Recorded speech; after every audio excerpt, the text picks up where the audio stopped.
जोबोद दुखुनांथाव आरोना नै माने बे बटला एकदमबारे बिरबोनानै कारेन्टआव नांनानै थाफैदों कारेन्टआव नांनानै थैबाय आरोना बे बटला दायो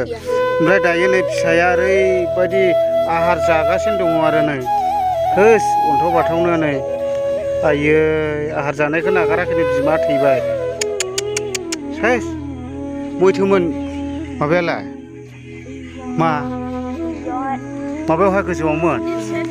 हा ओमफ्राय फिसाया कारेन्टआव नाङाखै हा ओमफ्राय कारेन्टआ माथो सर्ट जाफाखैलाय थैद ए बे फिसाया गाइखेर दौदोलै दौना फिसिदो माथो फिसाया थैयाखै ओमफ्रायलाय हा अन्थाव बाथाव एसे नै नै नै बटलनि फिसाया हा अदों अदों अदों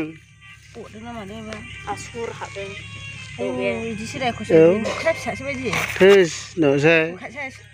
हा फिसाया बिदि जा कारेन्टआव नांनानै थादोंमोन ने हा फिसा गोनां फिसायानो गांखंआनो बायलायनायनिमोन ओमफ्राय फिसायानो फैफाखायो ना माथो बिदिजोंलाय बिरबोनायाव थैयाखैमोन ना थैबायमोन बोखारदोलै आयु आहार जानायखौबो नागारखानो थोस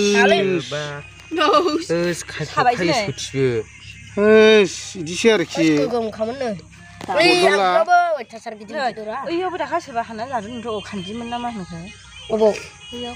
कारेन्ट थाराव नांथानानै थाखादों सिगां बैयाव दाउसारि सजाखाबायला आयै बिदिसो बिसा फिसा आहार जागासिनो दं ओमफ्राय नै बिमा थैबाय ओमफ्राय गां गुलायदों बटल रा बटल ओमफ्राय नोंसोर दहाय स्कुलाव थांला नुलांदों दासो हा दिनै मोनाव स' जाना थादोरा इयो कारेन्टजों अबे खाथियावथोमोन हा ओमफ्राय बे फिसालाय मोनायावसो स' जानानै थानाय कारेन्ट थाराव स' जाना थादोंमोन थै बा फिसाया बिदि आहार जालायबावो आरोखि थोस सेस सेस मिनियानि